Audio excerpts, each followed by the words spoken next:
کئی صورتیں آج نماز میں پڑھی گئی ہیں. میں 2 آیتوں کے متعلق صرف ذکر کروں گا. پہلی آیت تو اللہ تبارک و تعالی مثال دے کر ارشاد فرماتا ہے بندے کی زندگی میں شیطان کس طرح وسوسہ ڈالتا ہے اور کیسے اسے بہکاتا ہے. اس کی مثال اللہ تعالیٰ نے دی. اللہ تعالیٰ فرماتا ہے کمثل الشیطان اذ قال للانسان اکفر. شیطان کی مثال ایسے ہے جیسا کہ وہ انسان سے کہتا ہے تو کافر ہو جا. فلما کفر, جب وہ بندہ کافر ہو جاتا ہے, قال انی بریء منک انی اخاف اللہ رب العالمین, پھر وہ کہتا ہے میں تجھ سے بری ہوں, بیزار ہوں, میں اللہ تعالیٰ سے ڈرتا ہوں. اللہ تعالیٰ نے اس آیت میں شیطان کی چال کو سمجھایا ہے کہ شیطان جو تمہیں ورغلاتا ہے, بہکاتا ہے, برائی کی طرف لے جاتا ہے, تو پہلے تو تمہیں برائی کی طرف دھکیل دے گا. جب تم اس میں غرق ہو جاؤ گے, ڈوب جاؤ گے, پھر وہ کہے گا کہ میں تو تجھ سے بری ہوں, میں تو اللہ سے ڈرتا ہوں. یہ بالکل منافقانہ اور خطرناک چال ہے. اللہ تعالیٰ نے شیطان کی یہ واضح فرمایا ہے. تفسیر ابن کثیر کی روایت ہے, حضرت علی مرتضی رضی اللہ عنہ سے روایت ہے, اور حضرت عبداللہ ابن مسعود نے بھی اس حدیث کو روایت کیا ہے. فرماتے ہیں کہ بنی اسرائیل میں ایک بہت نیک انسان تھے. عابد کہتے ہیں عبادت کرنے والے کو. ایک عابد انسان تھے بنی اسرائیل میں جن کی کئی سالہ زندگی میں صرف عبادت ہی عبادت تھی. شیطان نے ان کو بہکانا چاہا تو کیا کیا, ان کی خانقاہ کے پاس سے گزر ہوا شیطان کا. پہلے زمانے میں جو عابد اور زاہد ہوتے تھے ان کی کٹیا ہوا کرتی تھی, جھونپڑی رہا کرتی تھی, جہاں پہ وہ دنیا سے کنارہ کش ہو کر عبادت کرتے تھے. شیطان وہاں سے گزرا اور اس عابد کو بہکایا. کیا بہکایا؟ کہتے ہیں روایت میں ملتا ہے کہ وہاں سے ایک عورت کو گزارا جو بڑی خوبصورت تھی, اور وہ کچھ پیسوں کے لیے شاید آئی تھی, کچھ مانگنے کے لیے. وہاں سامنے سے گزارا اور اس کے وہ جو راہب ہیں, عابد ہیں, اس کے دل کے اندر عورت کی محبت ڈال دیا. جیسے ہی محبت بس گئی اور اس عورت پر جو ہے انہوں نے ہاتھ دراز کیا, اس کے ساتھ زنا ہو گیا, حتیٰ کہ حمل ٹھہر گیا. یہ عابد و زاہد انسان ہیں جن کی زندگی میں صرف عبادتیں رہیں, اور غلطی ان سے ہو گئی کہ عورت کے قریب چلے گئے اور اس کو حمل ٹھہر گیا. اب وہ عورت چلی گئی, ان کے دل میں رات میں شیطان نے وسوسہ ڈالا اور خیال ڈالا کہ ہائے ظالم, تو نے کتنا بڑا کام کر دیا. اب اگر لوگوں کو پتا چلے گا تیرا کیا ہوگا, اس عورت کے بھائیوں کو پتا چلے گا کیا ہوگا, اس کو تو حمل ٹھہر گیا ہے, کیا کریں گے اب. تو دل میں خیال ڈالا اور وسوسہ ڈالا کہ ایک ایسا کرتے ہیں, اس عورت کو یہیں پر قتل کر کے دفن کر دیتے ہیں. نہ عورت زندہ رہے گی, نہ کوئی ثبوت باقی رہے گا. لوگ سمجھیں گے کہ جنگل میں گئی تھی, غائب ہو گئی, اس لیے تیرے دامن پر کوئی دھبا نہیں لگائے گا اور کسی کو پتا نہیں چلے گا. وہ جو عابد تھے انہوں نے وہ بھی بات مان لی. شیطان سامنے آ کر نہیں بتاتا ہے, دل میں وسوسہ ڈالتا ہے, اور وہ وسوسہ اتنا خطرناک ہوتا ہے کہ اگر سامنے آپ کے کوئی اچھا انسان بیٹھ کر سمجھا بھی رہا ہو, وہ باتیں سمجھ میں نہیں آتی, لیکن دل کا جو وسوسہ ہے وہ غالب آ جاتا ہے. کبھی کبھار ہم نے ایسے لوگوں کو دیکھا ہے کہ وہ کسی برے کام کی طرف آگے بڑھ رہے ہوتے ہیں, اور ان کو آپ لاکھ سمجھائیں کہ یہ غلط ہے, نہ کرو نہ کرو, لیکن نہیں, 10 لوگوں کی باتوں کو نکار کر دل کی بات یعنی جو وسوسہ شیطان نے ڈالا ہے اس پہ عمل کرتے ہوئے وہ برائی کی طرف چلے جاتے ہیں. ایسا ہی ہوا. عابد نے کیا کیا, عورت کو بلایا پھر سے اور اپنی کٹیا میں لے جا کر اسے قتل کر ڈالا. اب 2 گناہ ہو گئے, ایک تو زنا بھی تھا, دوسرا یہ کہ قتل. دونوں گناہ بڑے ہیں, گناہ عظیم ہیں. یہ بنی اسرائیل کا واقعہ میں ذکر کر رہا ہوں. شیطان نے وسوسہ ڈالا کہ اب کیا کریں, تو نے قتل بھی کر دیا ہے, لہذا اس کو یہیں کہیں دفن کر دیتے ہیں. وہیں جنگل میں قبر کھودی گئی اور وہاں پر اس عابد نے دفن کر دیا. دفن کر کے یہ سوچتا ہے کہ اب میرا سارا کام ختم ہو گیا. جا کر اپنی جھونپڑی میں پھر سے سکون کی زندگی گزارنے لگ گیا. اسی رات کو شیطان اس لڑکی کے سارے بھائیوں کے خواب میں آ گیا یہ روایت میں ذکر کر رہا ہوں تفسیر ابن کثیر کی. سب کے خواب میں آ کر بتایا کہ تمہاری بہن کے ساتھ فلاں عابد نے ایسا ایسا کیا ہے. خواب کے اندر پورا منظر دکھایا کہ ایسا ایسا اس نے کیا ہے اور تمہاری بہن کو قتل بھی کیا ہے اور فلاں جگہ دفن کیا ہے. صبح کو جب بھائی اٹھے ایک دوسرے سے خواب انہوں نے شیئر کیا, بتایا, تو سب نے کہا کہ ہمارا خواب بالکل سیم ہے, یکساں ہے, ایک طرح کا ہے, تو چلو جا کر دیکھتے ہیں اس جگہ پر. جنگل میں گئے تو جا کر دیکھا واقعتاً وہاں قبر ملی, اور قبر کو جب کھودا گیا تو واقعتاً ان کی بہن کی لاش ملی. اللہ اکبر. اب کیا بھائی خاموش بیٹھیں گے؟ انہوں نے کہا کہ یہ مقدمہ بادشاہ کے پاس لے جائیں گے. اس زمانے کا جو بادشاہ تھا اس کے پاس یہ مقدمہ لے جانے لگے. فوجی آئے. عابد اور راہب جو شخص تھا کئی سالوں سے عبادت میں ہے, لیکن شیطان نے وسوسہ ڈال کے 2 بڑے گناہ کروا دیا ہے. ان کے ہاتھوں میں زنجیریں باندھ دی, بیڑیاں باندھ دی اور پکڑ کر محل کی طرف لے جانے لگ گئے. فوجیوں کے نرغے میں یہ عابد جا رہا ہے اور احساس ہو رہا ہے کہ شیطان نے مجھے کیسے بہکا دیا. اتنے پر بس نہیں ہوا. حضرت علی فرماتے ہیں وہ چل رہا تھا کہ راستے میں پھر سے شیطان اس کے دل میں وسوسہ ڈالا اور اس نے کہا کہ اب اگر تو بادشاہ کے پاس جائے گا ویسے بھی تیری بدنامی ہونی, ویسے بھی تجھے قصاص کے طور پر قتل کیا جانے والا ہے. میری ایک بات مان لے, میں تجھے بادشاہ سے بچا سکتا ہوں. کہا کیا ہے؟ کہا کہ تو مجھے سجدہ کر لے, میں تجھے بچا سکتا ہوں, میرے پاس بہت طاقت ہے. عابد نے اپنی جان کی بازی سوچ کر بادشاہ کے ڈر سے, موت کے ڈر سے شیطان کو سجدہ کر لیا. جیسے ہی سجدہ ہو گیا تو ظاہر سی بات ہے سجدہ کرنا یعنی کفر بھی ہو گیا. پہلے زنا, پھر قتل, پھر کفر بھی ہو گیا. جیسے ہی کفر ہوا شیطان ہنستا ہوا چلا گیا اور کہا کہ میں تو اللہ تعالیٰ سے ڈرتا ہوں, میں تیرے اس عمل سے بیزار ہوں. اب اس راہب کو پکڑا گیا, بادشاہ نے قصاص کے طور پر قتل بھی کر دیا. یہ روایت ملتی ہے تفسیر ابن کثیر میں. اللہ تعالیٰ کتنی پیاری بات ارشاد فرماتا ہے. شیطان ہم سب کی زندگی میں یہی عمل کرتا ہے کہ وہ انسان کو آ کر کفر کی طرف دھکیلتا ہے, اور جب ہم کفر کر جاتے ہیں, اللہ نہ کرے انسان کوئی کفر کر جاتا ہے, تب وہ وہاں سے نکل جاتا ہے, کہتا ہے میں تو اللہ سے ڈرتا ہوں, میں تو تیرے عمل سے بیزار ہوں. اس لیے جب بھی دل میں کوئی بات آئے تو شریعت کا خیال نہ کرتے ہوئے آگے نہیں بڑھنا چاہیے. فلموں اور ڈراموں کے ذریعے سے اور انگلش لٹریچر کے ذریعے سے ایسی باتیں آپ کے ذہنوں میں ڈالی گئی ہیں کہ ہمیشہ انسان کو اپنے دل کی سننا چاہیے. ہاں یقیناً دل کی سننا چاہیے, لیکن اگر دل غلاظت کھانے کے متعلق کہے تو نہیں سننا چاہیے. دل اگر آپ کو کسی کے قتل کے متعلق کہے تو نہیں سننا چاہیے. اس لیے شریعت نے اپنے حدود بتا دیے ہیں کہ کبھی کبھار ہمارا دل جو ہے وہ غلط راہوں پر چل پڑتا ہے, غلط راستوں پر خواہشات کر بیٹھتا ہے. ایسے وقت میں اسے کنٹرول کرنا یہ ہمارے ہاتھ میں ہے. یہ بہت غلط جملہ ہے جو نوجوانوں کے اندر بولا جاتا کہ جو دل میں آیا وہ کرنا چاہیے, دل کو سکون ہو وہ کرنا چاہیے. بلکہ میرے آقا فرماتے ہیں تمہیں سکون اللہ کی عبادت میں ملے گا. الا بذکر اللہ تطمئن القلوب. دلوں کا اگر سکون چاہتے ہو تو اللہ کا ذکر کرو, اللہ تعالیٰ تمہارے دلوں میں سکون نازل فرمائے گا. اور تاریخ میں ہم نے دیکھا ہے بڑے بڑے بزرگان دین کیسا کیسا ان کے سامنے منظر رہا. دنیا کی ساری مصیبتیں ٹوٹ پڑیں لیکن ان کا دل مطمئن رہا. انہوں نے کہا کہ ہمارے بدن کے پرزے پرزے کر دیے جائیں, ہمیں غم نہیں ہے کیونکہ ہم ایمان کی حالت میں دنیا سے جا رہے.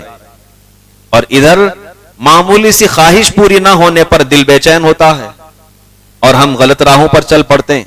یہ شیطان کے وسوسے ہیں. اس لیے یہ دعا ہمیشہ پڑھا کریں. قرآن میں اللہ فرماتا ہے اللہم ربی اعوذ بک من ہمزات الشیاطین واعوذ بک ربی ان یحضرون. جب کبھی وسوسے زیادہ آنے لگیں تو اس دعا کو کثرت سے پڑھیں. اللہ فرماتا ہے اللہم ربی اعوذ بک, اے اللہ میں تیری پناہ چاہتا ہوں, من ہمزات الشیاطین, شیطان کے اور شیاطین کے وسوسوں سے, واعوذ بک ربی ان یحضرون, اور تیری پناہ میں آتا ہوں. تو یہ دعا جب آپ پڑھیں گے آپ کے ذہن و دماغ سے یہ جو برے وسوسے ہیں, خیالات ہیں, یہ سب دور ہوں گے. اور ایک اور طریقہ بتایا گیا ہے وسوسوں سے بچنے کا.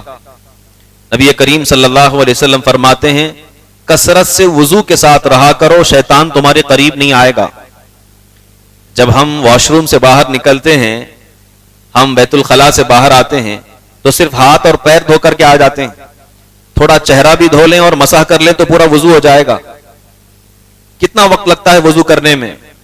ہم وضو دن میں کبھی 1 بار 2 بار 3 بار شاید کرتے ہوں گے. ہمیشہ اگر آپ وضو سے رہیں گے، اس میں کوئی گناہ کی بات ہے؟ کیا بدن کو کوئی نقصان پہنچے گا؟ سردی یا بخار ہوگا؟ جس طرح آپ اپنا برش کرنے کا معمول روزانہ کا بنائے ہیں کہ صبح اٹھنے کے بعد آپ کو برش کرنا ہی ہے، رات کو سونے سے پہلے برش کرنا ہی ہے، اور روزانہ نہانا ہے ہی، اس طرح آپ زندگی کے اندر یہ بھی معمول بنا لیں کہ میں جب بھی میرا وضو ٹوٹے گا میں وضو کر لوں گا. شاید ایک وضو کرنے میں 2 سے 3 منٹ آپ کے جائیں گے، لیکن جب بندہ وضو سے ہوتا ہے شیطان اس کے قریب بھی نہیں آتا ہے. اور میرے آقا فرماتے ہیں وضو کرنے کی فضیلت تو بہت ہے. ایک فضیلت میں بار بار ذکر کرتا ہوں. میرے آقا فرماتے ہیں قیامت کے دن حضرت آدم سے لے کر مجھ تک، یعنی قیامت تک ہر نبی کے امتی آئیں گے. حضرت آدم کے بھی امتی ہوں گے، نوح علیہ السلام کے بھی ہوں گے، ابراہیم علیہ السلام کے بھی ہوں گے، سب کے ہوں گے. میرے آقا فرماتے ہیں ان میں اپنی امت کو صاف پہچانوں گا. صحابہ نے عرض کیا یا رسول اللہ کیسے؟ میرے آقا فرماتے ہیں میری امت، ان کے جو اعضاء ہوں گے، چہرہ اور ہاتھ اور پیر، وضو کرنے کی وجہ سے سورج کی طرح چمک رہے ہوں گے. میں اپنی امت کو صاف پہچانوں گا. تو اس لیے وضو کی کثرت کریں اور بچپنے سے بچوں کے اندر عادت ڈالیں کہ تم وضو سے رہا کرو. ہم کیا سمجھتے ہیں کہ وضو کرنا صرف قرآن کے لیے ضروری ہے، نماز کے لیے، بلکہ اس کے علاوہ بھی اگر آپ باوضو رہیں گے شیطان کے وسوسوں سے بھی بچیں گے اور جسمانی روحانی بیماریوں سے بھی آپ بچیں گے. اللہ تعالیٰ ہر طرح کے وسوسوں سے ہمیں بچائے. اور دوسری آیت جو آج ہم نے تلاوت کیا، اللہ تعالیٰ قرآن میں ارشاد فرماتا ہے، سورہ ممتحنہ کی آیت ہے، یا ایھا الذین آمنوا لا تتخذوا عدوی وعدوکم اولیاء تلقون الیہم بالمودہ وقد کفروا بما جاءکم من الحق یخرجون الرسول وإیاکم ان تؤمنوا باللہ ربکم ان کنتم خرجتم جہادا فی سبیلی وابتغاء مرضاتی تسرون الیہم بالمودہ وانا اعلم بما اخفیتم وما اعلنتم ومن يفعل ذلك منكم فقد ضل سواء السبیل. بڑی لمبی آیت ہے. اللہ تعالیٰ فرماتا ہے اے ایمان والو میرے دشمنوں کو اپنا دوست نہ بناؤ. لا تتخذوا عدوی وعدوکم اولیاء، میرے اور اپنے دشمنوں کو دوست نہ بناؤ. تلقون الیہم بالمودہ، کہ تم ان کی طرف چھپکے سے خط لکھ کر کے بھیجتے ہو. وقد کفرتم، حالانکہ وہ کافر ہو چکے ہیں نبی کریم صلی اللہ علیہ وسلم پر جو ایمان اترا، جو اسلام اترا، اس کا وہ انکار کرتے ہیں، اور تم ان کی طرف محبت کے ساتھ خط بھیجتے ہو. اور آگے اللہ تعالیٰ ارشاد فرماتا ہے وَأَنَا أَعْلَمُ بِمَا أَخْفَيْتُمْ وَمَا أَعْلَنْتُمْ، تم جو چھپا کر کرتے ہو، جو ظاہر کر کے کرتے ہو، سب کچھ میں جانتا ہوں، میں ساری چیزیں جانتا ہوں، لہٰذا ان چیزوں میں نہ پڑو. اس کے متعلق قرآن پاک میں شان نزول ملتا ہے. ایک صحابی تھے بدر میں شامل ہونے والے بدری صحابی، حضرت حاطب بن ابی بلتع رضی اللہ عنہ. یہ وہ صحابی ہیں جو بدر کے میدان میں شریک ہوئے ہیں، اور بدری صحابہ کا مقام میں ذکر کر چکا ہوں. میرے آقا فرماتے ہیں جو اسلام کی پہلی جنگ ہوئی بدر، اس میں جو لوگ ساتھ دیے ہیں اسلام کا، اللہ کو ان کا ساتھ دینا اتنا پسند آیا ہے کہ اللہ نے فرما دیا ہے اب یہ زندگی میں چاہے جو کریں اللہ ان کو معاف فرما چکا ہے. ان کا بڑا مقام ہے. تو حاطب بن ابی بلتع جو ہے یہ بدری صحابی ہیں، اور ان سے ایک لغزش ہو گئی تھی، وہ یہ کہ جب صلح حدیبیہ ہو گئی، نبی کریم صلی اللہ علیہ وسلم مکہ جانا چاہ رہے تھے عمرہ کے لیے، لیکن وہ لوگ جانے نہیں دینا چاہ رہے تھے. تو وہاں صلح ہو گئی تھی، رسول پاک واپس آ گئے. اس کے کچھ مہینوں کے بعد میرے آقا صلی اللہ علیہ وسلم نے خفیہ پلاننگ کی کہ مکہ ہم جائیں گے لشکر لے کر اور ان پر حملہ کریں گے اور اس طرح کی چیزیں کریں گے اور مکہ کنٹرول میں لے لیں گے. اب جنگ کی پالیسی ہوتی ہے، اس کو خفیہ رکھنا ہوتا ہے. چند صحابہ کو یہ بات معلوم تھی، ان میں سے حاطب بن ابی بلتع بھی تھے. ان کو بھی وہ خبر معلوم تھی، اور انہوں نے ایک خط کے اندر وہ پوری چیزیں راز جو ہیں وہ لیک کر دیا. وہ لکھ لیا، لکھ کر کے ایک عورت مکہ سے آئی ہوئی تھی، روایت میں ملتا ہے وہ حضرت عبد المطلب جو حضور کے دادا ہیں ان کی لونڈی رہ چکی، بوڑھی عورت تھی، کچھ مدد مانگنے کے لیے رسول پاک کے پاس آئی تھی. رسول پاک صلی اللہ علیہ وسلم نے مدد کر دیا. واپس وہ مکہ جا رہی تھی. حاطب بن ابی بلتع نے جو خفیہ پلاننگ رسول پاک نے کی ہے وہ سب کچھ لکھ کر کے اس کے پاس دے دیا اور کہا کہ مکہ کے سرداروں کے پاس دے دینا. وہ عورت لے کر چل پڑی. اللہ اکبر، میرے آقا صلی اللہ علیہ وسلم کو اللہ تعالیٰ نے خبردار کر دیا. کیسے خبر نہیں ہوگی؟ اور کوئی غیب کیا تم سے نہاں ہو بلا، جب نہ خدا ہی چھپا تم پہ کروڑوں درود. دنیا کا سب سے بڑا جو غیب ہے وہ اللہ ہے، اور وہی میرے نبی کے نگاہوں سے نہیں چھپا ہے، تو پھر دوسرا غیب کیا چھپ سکے گا؟ اس لیے سارے غیب تو اللہ نے ان کو بتائے ہیں. حضرت جبرائیل علیہ السلام آئے، عرض کیا یا رسول اللہ ایسا ایسا معاملہ ہوا ہے. میرے آقا صلی اللہ علیہ وسلم نے اپنے 3 صحابہ کو بلایا، حضرت علی کو، حضرت زبیر کو، حضرت مقداد بن اسود کو. تینوں کو بلا کر کہا کہ ایسا معاملہ ہوا ہے، حاطب بن ابی بلتع نے ایک خط لکھ کر کے بھیجا ہے، اور فلاں نام کی ایک عورت ہے، اور مکہ سے 12 میل کے فاصلے پر ایک مقام ہے، اس مقام کے پاس وہ جا کر آرام کر رہی ہے، وہاں جاؤ اور وہ خط لے کر واپس آنا. اور میرے آقا صلی اللہ علیہ وسلم نے مقام کا نام بھی بتایا اور یہ بھی بتایا کہ خط اس نے کہاں چھپا کر رکھا ہے. اللہ اکبر. تینوں صحابہ نکل پڑے گھوڑے سے تیزی کے ساتھ. ابھی مدینے سے 12 میل کا فاصلہ زیادہ دور نہیں. جا کر دیکھا بالکل اسی مقام پر روضہ خاخ ایک جگہ ہے، روضہ خاخ کہتے ہیں اس کو، اس جگہ پر وہ عورت تھی.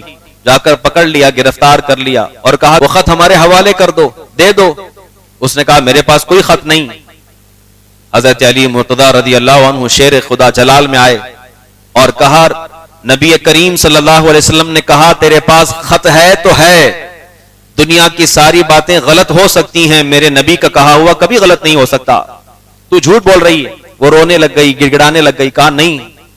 آپ نے فرمایا کہ تمہارے بالوں کے جوڑے کے اندر تم نے چھپا کر کے رکھا ہے، کھول دو ورنہ تمہیں قتل کر کے لے جاؤں گا. اس عورت نے اپنے بالوں کے جوڑے میں سے وہ خط نکالا اور دیا. یہ خط لے کر اس عورت کو گرفتار کر کے نبی کریم صلی اللہ علیہ وسلم کی بارگاہ میں لائے اور پیش کیا اور کہا یا رسول اللہ علیہ الصلوۃ والتسلیم حاطب بن بلتع کو بلایا جائے. اس نے ایسا کام کیوں کیا ہے؟ وہ بدری صحابی، ایسا کیوں کیا؟ حضرت حاطب بن ابی بلتع جب آئے، آپ سے پوچھا گیا، آپ نے سب سے پہلے کہا یا رسول اللہ علیہ الصلوۃ والتسلیم، نہ میں تو مرتد ہوا ہوں، نہ میں کافر ہوا ہوں، نہ میں منافق ہوں، بلکہ آپ سے محبت کرنے والا ہی ہوں. میں نے صرف اس لیے یہ کام کیا ہے یا رسول اللہ کیونکہ جتنے بھی لوگ مکہ چھوڑ کر کے آئے ہیں اور سب کی بیوی بچے جو ہے مکہ میں ہیں، ان کی نگہبانی، ان کا خیال ان کے خاندان والے کر رہے ہیں. یعنی جتنے صحابہ مکہ چھوڑ کر کے آئے ہیں ان میں سے کچھ لوگوں کی جائیدادیں وہیں تھی، بیوی بچے بھی مکہ میں ہی تھے. حضرت حاطب عرض کرتے یا رسول اللہ ان کے گھر والوں کی حفاظت ان کے خاندان والے کر رہے ہیں، اور میں غریب آدمی ہوں، میرا کوئی وہاں پر خاندان نہیں، صرف بیوی اور بچے ہیں. تو میں نے سوچا کہ یہ خط پہنچا دوں گا تو میرے بیوی بچے محفوظ رہیں گے، اس لیے یہ میں خط بھیج رہا ہوں، اس کے علاوہ میرا کوئی ارادہ نہیں. اور یا رسول اللہ مجھے یقین ہے یہ ایک خط کیا ایسے ہزاروں خط چلے بھی جائیں تب بھی اللہ تعالیٰ آپ ہی کو فتح عطا فرمائے گا. اللہ کے رسول صلی اللہ علیہ وسلم کو یہ جواب پسند آیا اور آپ نے ارشاد فرمایا حاطب صحیح کہہ رہا ہے، اس کے دل کے اندر نفاق نہیں ہے، یہ منافق نہیں ہے، ایمان والا ہے. حضرت عمر فاروق رضی اللہ عنہ جلال میں آئے، عرض کیا یا رسول اللہ آپ اجازت دیں اس کا سر تن سے جدا کر دوں، اس نے ایسا کام کیا ہی کیوں؟ میرے آقا نے روک لیا اور کہا کہ کیا تمہیں نہیں معلوم کہ یہ بدری صحابی ہیں اور اللہ نے فرما دیا ہے کہ بدر میں جو لوگ شریک ہوئے پہلے سے ان کی مغفرت ہو چکی ہے، لہذا ان پر ہاتھ نہ دراز کرو بلکہ اللہ تعالیٰ بھی انہیں معاف کرے گا. تب یہ آیت مبارکہ نازل ہوئی. اللہ تعالیٰ نے صاف طور پر اس میں لکھا ہے مسلمانوں میرے اور اپنے دشمنوں کو دوست نہ بناؤ کہ تم چپکے سے ان کی طرف خط لکھ کر کے بھیجتے ہو، اور تمہارے چھپانے کو بھی جانتا ہوں، تمہارے ظاہر کرنے کو بھی میں جانتا ہوں. اور آگے کتنی پیاری بات اللہ تعالیٰ ارشاد فرماتا ہے لن تنفعکم ارحامکم ولا اولادکم یوم القیامہ یفصل بینکم. اللہ فرماتا ہے کہ تمہارے رشتہ دار، تمہارے بیوی بچے قیامت کے دن ہرگز کام نہیں آئیں گے. یفصل بینکم، اللہ تعالیٰ نے تمہارے سامنے تفصیل رکھ دی ہے جن کے لیے تم اپنا ایمان خطرے میں ڈال رہے ہو, خط لکھ کر کے بھیج رہے ہو, اس کے لیے بیوی بچوں کے لیے. اللہ فرماتا ہے کہ ایسے بیوی بچوں کے لیے اپنے ایمان کو خطرے میں ڈال رہے ہو جو کل قیامت کے دن تم سے دودھ کا حساب مانگیں گے. بچے اپنے باپ سے سوال کریں گے, قیامت میں تو کوئی کسی کا نہیں ہوگا, بیٹا باپ کا نہیں, باپ بیٹے کا نہیں, بیوی شوہر کی نہیں, شوہر بیوی کے نہیں, سب کا اپنا اپنا حساب ہوگا نا. اللہ تعالیٰ نے تفصیل بیان فرمائی, ارشاد فرماتا ہے قیامت کے دن کوئی رشتہ دار کام نہیں آئیں گے, تو پھر ان رشتہ داروں کے لیے اپنا ایمان خطرے میں نہ ڈالو. کتنی بڑی بات ہے. آج اگر ہم اس کو اپنی زندگی کے اندر غور کریں اور سمجھیں, کبھی کبھار ہم اپنی زندگی میں صحیح چل رہے ہوتے ہیں, نیکی کی طرف برابر چل رہے ہوتے ہیں, اچھے اعمال بھی ہمارے ہوتے ہیں, رشتہ داروں کی وجہ سے, بھائی بہنوں کی وجہ سے غلط کام کرنے پڑ جاتے ہیں, برے راستوں پر چلنا پڑ جاتا ہے. کیا کریں, بہن کا گھر بچانا ہے اس لیے میں نے ایسا کر دیا. کیا کریں, بھائی کا گھر بچانا ہے, امی کی بات سننا ہے, ابا کی بات سننا اس لیے کرنا پڑا. نہیں, شریعت سب سے اوپر ہے, اس کے بعد رشتہ داری. ورنہ کل قیامت کے دن جب اللہ تعالیٰ کے سامنے ہمارے اعمال پیش کیے جائیں گے, یہی رشتہ دار کہیں گے کہ اللہ نے, تو نے تو اس کو عقل عطا کی تھی, میں غلط راہ پر لے جا رہا تھا, یہ بھی ہاں ہاں کرتے ہوئے آیا, لہٰذا میں بھی جہنم میں جاؤں گا, اس کو بھی جہنم میں لے جائیں. اس لیے کسی بھی حالت میں ایمان کا سودا نہیں ہونا چاہیے. ایمان چھوڑ کر کے ساری چیزیں آپ لے لیں, آپ کی صحت لے لیں, آپ کا مال لے لیں, جائیداد لے لیں, عزت لے لیں, ساری چیزوں میں آپ کمپرومائز کر لیں, لیکن ایمان کے معاملے میں کوئی کمپرومائز نہیں کرنا چاہیے. یہی اللہ تعالیٰ نے اس آیت میں ارشاد فرمایا, یہی اس سے ہمیں سبق ملتا ہے. اللہ تعالیٰ ارشاد فرماتا ہے مَن يَفْعَلْهُ مِنْكُمْ فَقَدْ ضَلَّ سَوَاءَ السَّبِيلِ, تم میں سے جو ایسا کرے گا یقیناً وہ گمراہ ہو کر رہ جائے گا. اس لیے ہم اپنی زندگی کو صحیح طریقے پر جئیں اور رسول پاک صلی اللہ علیہ وسلم کے فرامین کے مطابق زندگی گزاریں. اللہ تعالیٰ سے دعا ہے اللہ ہمیں کہنے سننے سے زیادہ عمل کرنے کی توفیق رفیق عطا فرمائے, ہم سب کو ایمان پر ثابت قدمی نصیب فرمائے, اسی پر ہم سب کا خاتمہ بالخیر فرمائے, صحیح عقائد اہل سنت والجماعت پر کاربند رکھے, اسی پر ہم سب کا خاتمہ بالخیر فرمائے. وآخر دعوانا ان الحمد للہ رب العالمین. السلام علیکم ورحمۃ اللہ وبرکاتہ.